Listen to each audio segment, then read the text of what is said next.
Warm greetings to all. Representing microbiology department. நான் final year UG படிக்கிறேன். இந்த college life 3 years எக்ஸ்பீரியன்ஸை உங்ககிட்ட ஷேர் பண்ணிக்கிறதுக்காக தான் இந்த வீடியோ. காலேஜ் லைஃப் எல்லாருக்குமே one of the best period of life. அதே தான் எனக்கும். ரியலி நான் எக்ஸ்பெக்ட் பண்ணதை விட நான் அன்எக்ஸ்பெக்டடாக எனக்கு நிறைய கிடச்சிருக்கு. இந்த 3 இயர்ஸில் lots and lots of contacts and friends எனக்கு கிடச்சிருக்காங்க. செகண்ட், நான் பொதுவாகவே எல்லாருக்கூடையும் ஈஸியாக மிங்கிள் ஆகிடுவேன். அதே தான் இங்கேயும் மினிமம் ஒரு டிபார்ட்மெண்ட்டில் ஒருத்தர்கிட்டயாச்சும் ஃப்ரெண்ட்ஷிப் வச்சிருப்பேன்.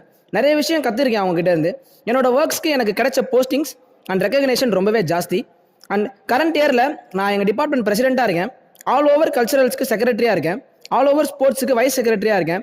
என்னோட அச்சீவ்மெண்ட் அண்ட் ஒர்க்குக்கு எனக்கு கிடைச்ச காட் கிஃப்ட் அண்ட் ப்ரைஸ் இதுதான் இந்த காலேஜில். லாஸ்ட் இயர் நம்ம காலேஜில் இருந்து நான் நிறைய ஈவெண்ட்ஸில் பார்ட்டிசிபேட் பண்ணி நிறைய கேஷ் ப்ரைஸஸ் அண்ட் அவார்ட் வாங்கியிருக்கேன்.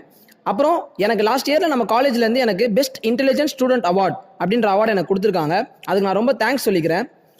நிறைய ஸ்டாஃப்ஸோட சப்போர்ட் எனக்கு இல்லைனா என்னால் எதையுமே அச்சீவ் பண்ணியிருக்க முடியாது. கண்டிப்பாக என்னோட டேலண்ட்ஸ் எல்லாமே எக்ஸ்பிரஸ் பண்ணதுக்கான காரணம் ஸ்டாஃப்ஸ். முக்கியமாக அதில் நான் யாரை சொல்லணும்னு நினைக்கிறேன்னா அஷ்ரஃப் அலி சார். அவர் தான் எனக்கு நிறைய சான்ஸ் வந்து கிரியேட் பண்ணி கொடுத்துருக்காரு. என்னோட சக்ஸஸ்க்கும் அவர் நிறைய ஹெல்ப்ஃபுல்லாக இருந்திருக்காரு. அப்புறம் எங்கள் டிபார்ட்மெண்ட்டில் இருக்கிறவங்களும் எனக்கு ரொம்ப சப்போர்ட் பண்ணியிருக்காங்க. கண்டிப்பாக நான் ஃபிசிக்கல் டிபார்ட்மெண்ட்டுக்கு தேங்க்ஸ் சொல்ல கடமைப்பட்டிருக்கேன். என்கிட்ட எப்பயுமே நம்பி எல்லா ஒர்க்ஸும் கொடுப்பாங்க, நான் எப்படியும் அதை முடிச்சிடுவேன் அப்படின்ற நம்பிக்கையில் மேக்ஸிமம் எனக்கு கொடுத்த எல்லா ஒர்க்கையும் நான் அதுமாதிரி கம்ப்ளீட் பண்ணிருக்கேன்னு நம்புகிறேன். நான் இந்த காலேஜில் யாராச்சும் கஷ்டப்படுத்தியிருந்தால் தயவு செஞ்சு என்னை மன்னிச்சிடுங்க. ஃபைனலி இந்த ஒரு அவார்டுக்கு நான் தகுதியானவன் அப்படின்ற கான்ஃபிடென்ட் எனக்கு இருக்குது. கண்டிப்பாக இதை நான் வின் பண்ணுவேன் அப்படின்ற நம்பிக்கையும் இருக்குது. நம்ம college friends and other peoples உங்களோட சப்போர்ட் ரொம்ப முக்கியம். என்னை ஜெயிக்க வைப்பீங்கன்னு நினைக்கிறேன். Thank you and love you all.